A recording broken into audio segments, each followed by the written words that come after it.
On m'a envoyé le tweet de monsieur Meilleur Habib. Meilleur Habib. Jure, un nouveau sub. J'ai mis mon meilleur habit le jour où Meilleur Habib va se faire arrêter. Scandale judiciaire. Pour la première fois dans l'histoire, les dirigeants d'un État démocratique visés par un mandat d'arrêt de la Cour pénale internationale. Cet État, c'est Israël. C'est le seul État juif. Israël qui se défend après avoir subi un des plus grands pogroms de l'histoire, le procureur Khan empêtré, qui est accusé de viol par une jeune avocate de la cour, tente de s'en sortir en accusant le Mossad. La présidente roumaine de la cour préliminaire a démissionné. Elle ne voulait pas être complice de ce scandale. C'est un juge français qui l'a remplacé à la tête de la cour. C'est une honte, c'est une aberration judiciaire. Depuis des mois, j'ai vu à plusieurs reprises Netanyahou concernant cette affaire. Il est déterminé à continuer à défendre son peuple et à gagner cette guerre. N'en déplaise à ce cirque immonde de la haie. S'il ne doit plus venir en France ou en Angleterre, il ne viendra plus. L'administration Trump a déjà annoncé des sanctions futures face à ce scandale. Sanctions qu'elle avait déjà prises il y a quelques années avec cette affaire. Avec quoi? Avec quoi, imbécile? Avec quoi, frère? Il oublie des mots, gros. C'est quoi ça?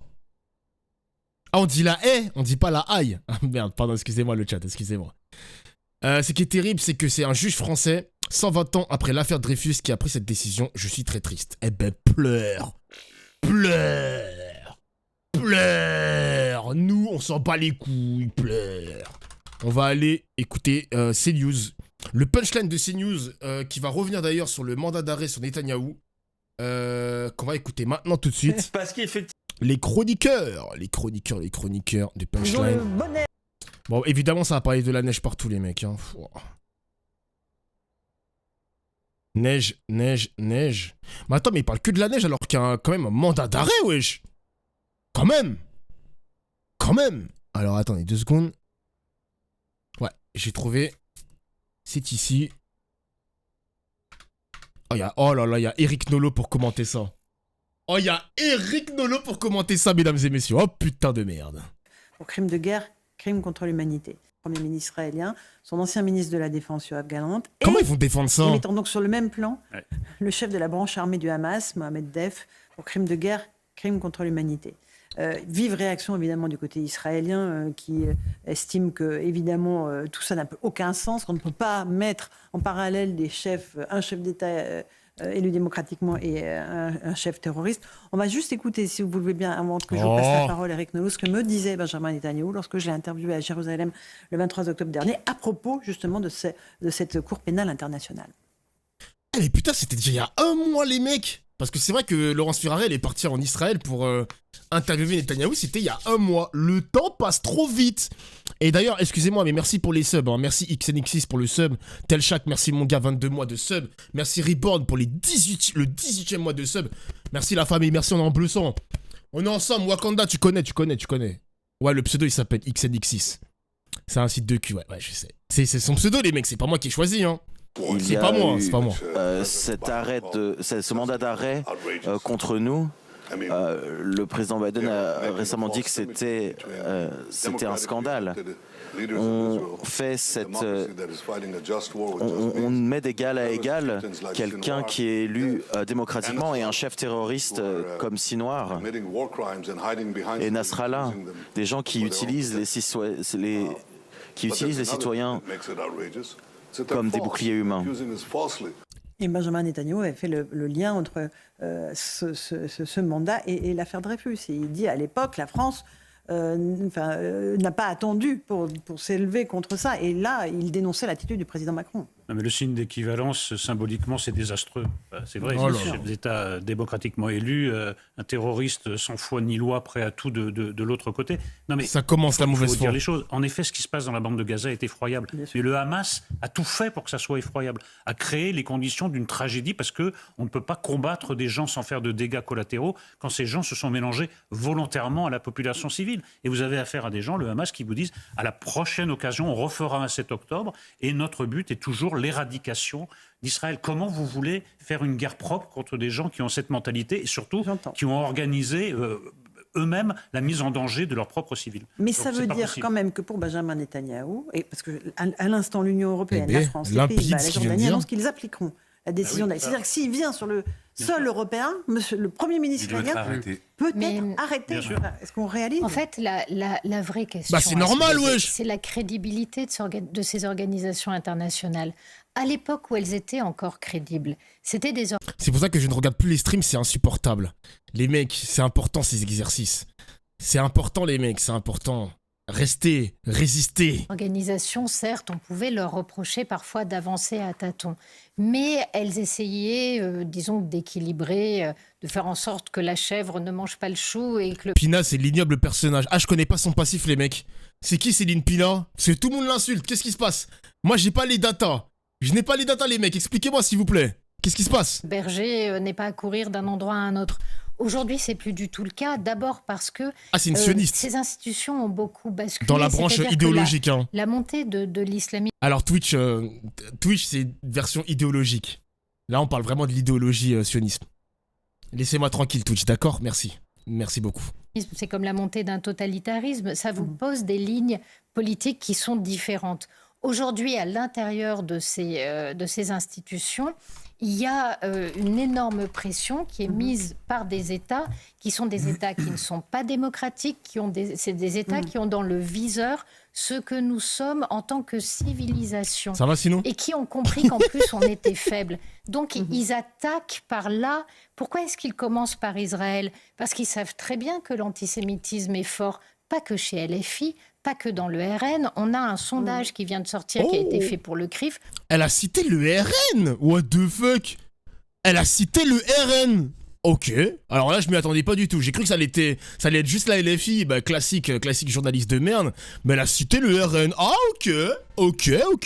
Franchement, pour les Français en règle générale, il n'y a pas de quoi pavoiser quand on voit les résultats. Donc, ils attaquent par là où on est le plus faible, parce qu'ils se disent, comme ils sont un petit peu antisémites, ils ne défendront pas Israël. Mais derrière, ce qui est en ligne de mire, c'est la démocratie, c'est les valeurs d'égalité, ce sont les valeurs de liberté. Et on est en train de laisser passer tout ça. Et en plus, pour arriver à abattre tout ça, ils sont prêts à aller jusqu'au crime contre l'humanité. Et nous, on fait semblant de n'avoir rien vu. Pourtant, le 7 octobre, il a même été filmé. Oh là là. Attendez, je regarde juste le lien qu'on m'a envoyé sur Twitter, là. Attendez, j'écoute vite fait. Je connais pas très bien... Une bombe qui explose et qui va détruire et qui va faire des dégâts collatéraux tuera sans doute des enfants. Mais ces enfants ne mourront pas en ayant l'impression qu'en face d'eux, l'humanité a trahi tout ce qu'ils étaient en droit d'attendre. What? Mais ces enfants ne mourront pas en ayant l'impression qu'en face d'eux, l'humanité a trahi tout ce qu'ils étaient en droit d'atteindre. Mais what? Ok, merci de m'envoyer les datas, les gars. Ok. Non mais soit je m'en souviens plus, soit je n'ai pas vu cette vidéo, les mecs. Bon, je vous rappelle que ma mémoire elle pue sa mère déjà pour commencer de 1 et de 2 on ne peut que s'offusquer, les gars. Qu'est-ce que vous voulez que je vous dise, hein? Merci Jérôme pour le sub.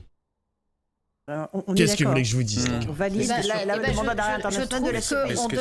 On devrait rompre avec ce type d'organisation. Ouais, surtout, ce qui me frappe, c'est que dans le nouvel ordre du monde, les grandes organisations internationales qui étaient censées réguler les conflits entre les uns et les autres sont en train de disparaître parce que c'est une question de crédibilité. On voit bien l'ONU est en train de s'estomper. La Cour pénale internationale, on ne comprend plus ses décisions.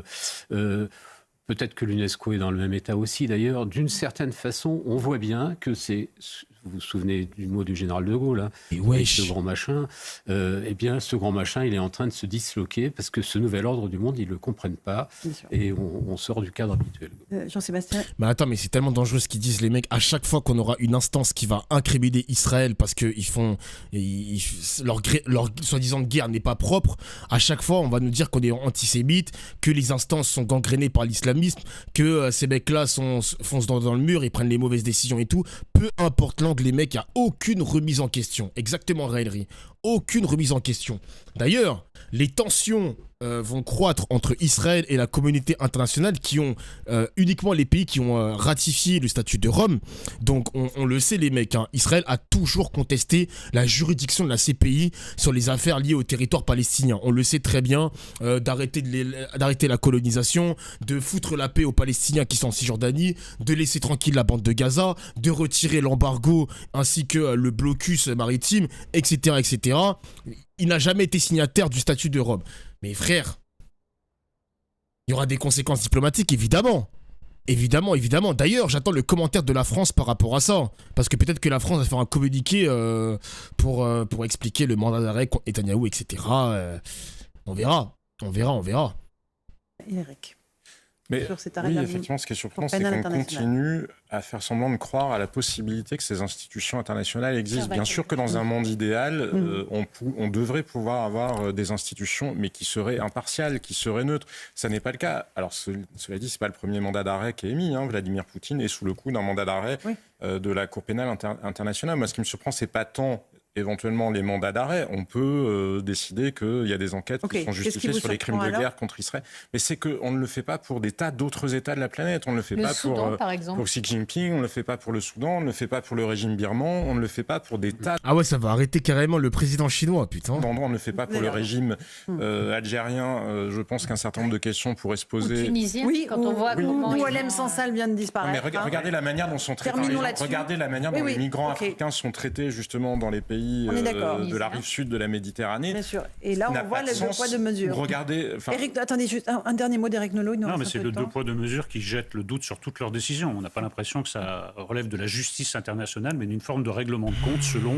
qu'on accorde de l'importance à tel fait et pas à d'autres. En effet, il y a des gens qui passent complètement sous les radars, qui peuvent continuer leurs exactions. On ne viendra jamais leur demander de compte. Non, mais ils ont perdu leur crédibilité, malheureusement. Un tout petit mot de Boualem Sansal, auteur Ouais, c'est vrai, algérien qui a porté disparu en Algérie. Il est arrivé il y a une semaine, je crois. Depuis. Ah, c'est fini sur le... Ah, mais c'est fini, ok, c'est fini. Ah, il y a un mec en Algérie qui a disparu, ok. Attendez, les mecs, j'aimerais bien finir la parenthèse avec BFM TV parce que, waouh, ils en ont parlé pendant 30 secondes seulement. C'est ça l'information. Là, il y a un truc qui est super important, ils en ont parlé pendant 5 minutes, pas plus, genre. Ah, c'est trop une dinguerie, gros. C'est trop une dinguerie. L'information de cette mi-journée, je vous la délivrer il y a quelques instants.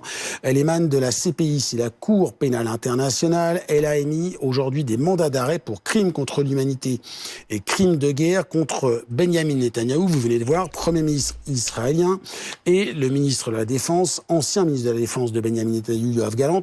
Mandat d'arrêt également contre le chef de la branche armée du Hamas, Mohamed Deif, qui sont concernés. Les trois personnalités. Bonjour Stéphane Amar, merci d'être avec nous, correspondant de BFM TV. Vous êtes à Jérusalem. C'est un véritable séisme et les réactions sont à la hauteur de ces mandats d'arrêt donc lancés contre notamment Benyamin Netanyahou. J'ai travaillé dans un hôtel où Nolo tenait une conférence sur un livre. J'ai failli l'insulter, c'est mort devant tous ses fans. Après, j'ai pensé à mon job.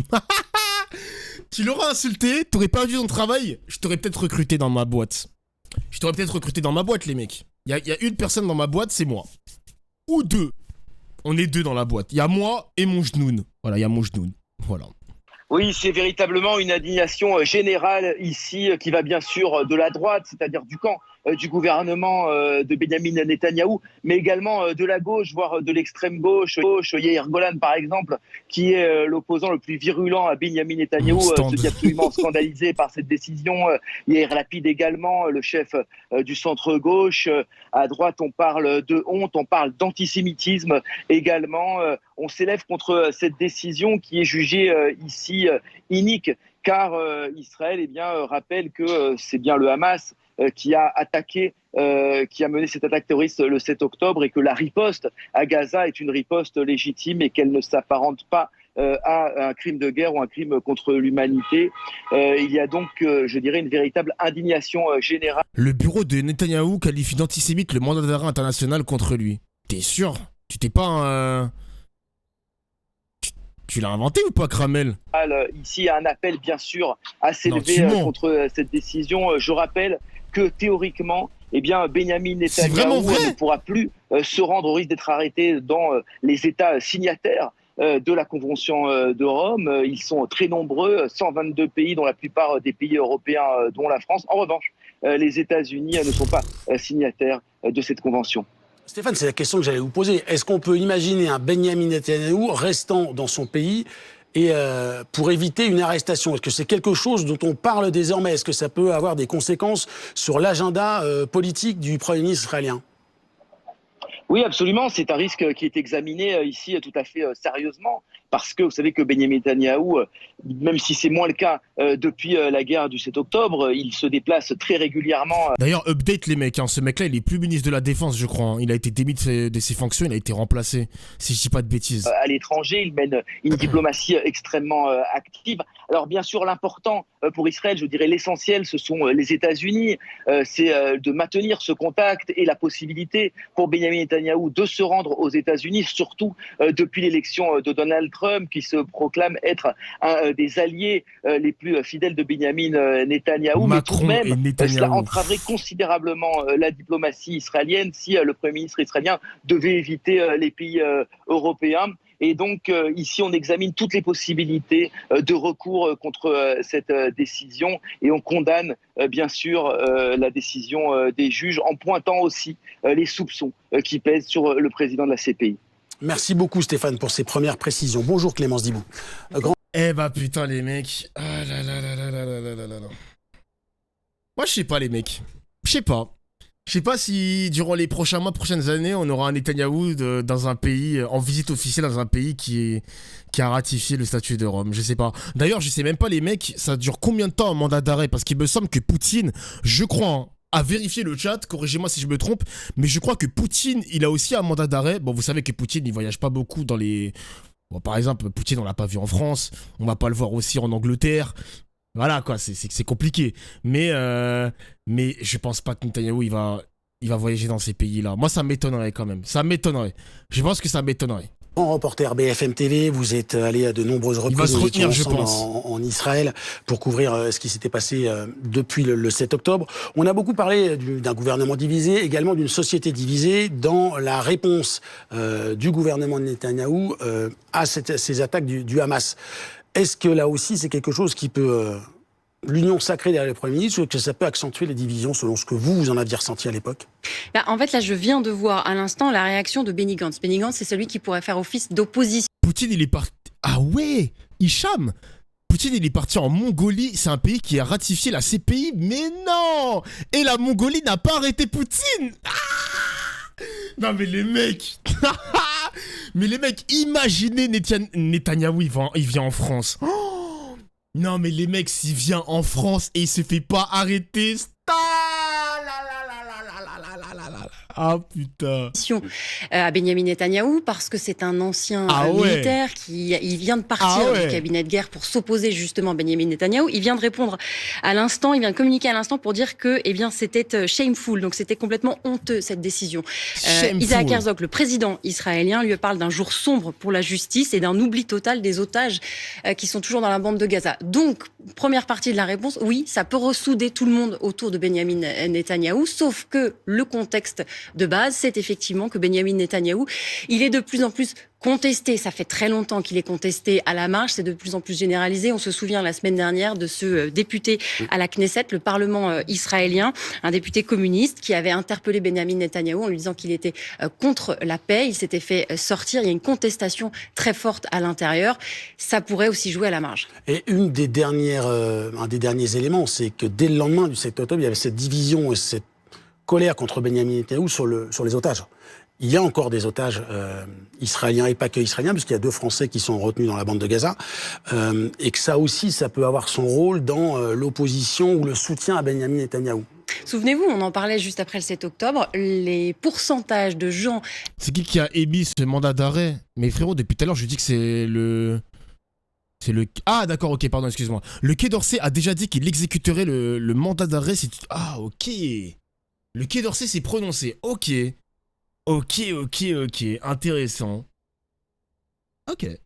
qui continuait à suivre Benyamin Netanyahou était ridiculement bas, c'était moins de 10%. Et pourtant, un an après, Benyamin Netanyahou est toujours au pouvoir. Ça tient aussi à la formation politique israélienne où il faut faire des jeux d'alliance très compliqués. Il est aussi tenu par l'extrême droite, notamment Ben Gvir, son ministre de l'Intérieur, et donc il reste au pouvoir. Sauf que il y a aussi quelque chose qu'il faut prendre en compte dans cette procédure en cours désormais, c'est aussi les BibiLeaks. BibiLeaks, ce sont ces documents qui ont fuité de certains membres de son cabinet qui auraient falsifié des documents, notamment sur l'armée, pour pouvoir le protéger, pour pouvoir le garder au pouvoir. Et c'est quand même le sentiment général en ce moment en Israël, c'est que de plus en plus, il faut faire des concessions pour garder Benyamin Netanyahou au pouvoir, pour ne pas faire de nouvelles élections qui devraient arriver.